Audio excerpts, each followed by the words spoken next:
las piezas antiguas de aquí, realmente no se puede saber con precisión cuánto tiempo tienen o de qué época es, que pudo haber sido entre el año 1300 al año 1500, en ese periodo, pero pudo también haber sido antes.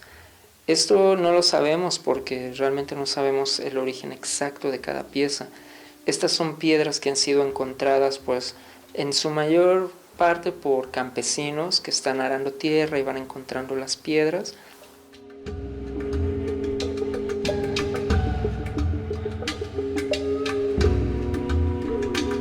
Los antiguos la llamaron Chalchihuitl.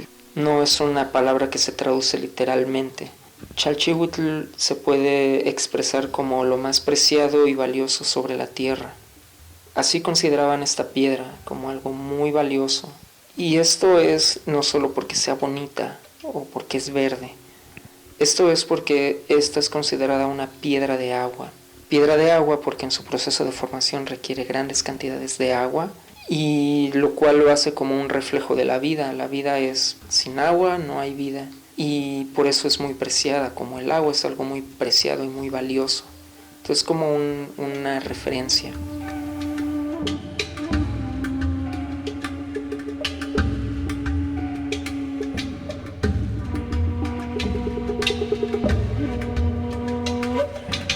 Estos jades son de Guatemala y algunos los llaman semi-imperial seco. Aquí los maya tenían unos jades muy finos. Estoy seguro que si han visitado museos, por ejemplo, el Museo de Lina, en el que se encuentra el ajuar de Pacal, o en los museos de la región maya, o en Oaxaca, en la ofrenda 7 de Monte Albán, ahí hay piezas de jade, de este tipo de jade. Entonces los maya llamaban a este jade Yaxpash. El debate que hay es en el que lo que se busca es que se le llame justamente así, porque es el nombre en lengua maya, y dejar de decirle jade imperial.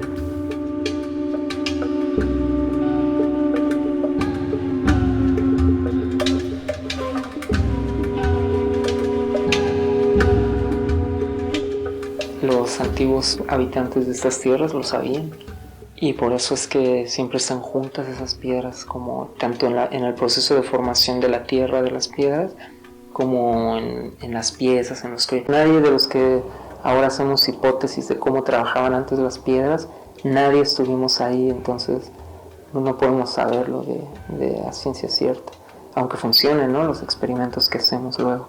Estas tres son piezas de origen olmeca. Esta es de la región de Veracruz. Se dice que son silbato. La verdad es que nunca lo he logrado hacer sonar. No sé cuál sea la técnica, pero tampoco sé si en verdad era un silbato. Es lo que se dice.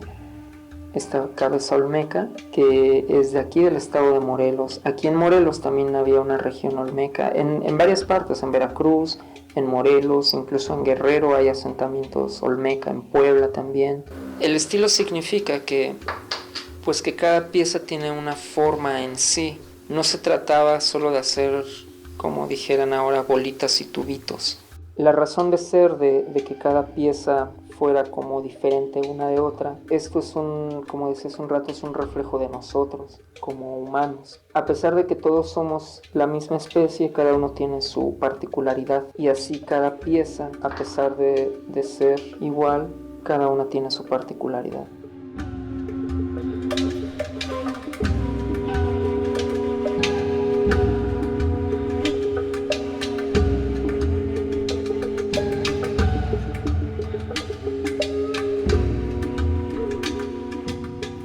Yo soy Art Toledo y me dedico a mantener viva la tradición milenaria de trabajar lo más preciado y valioso sobre la tierra, que es el jade.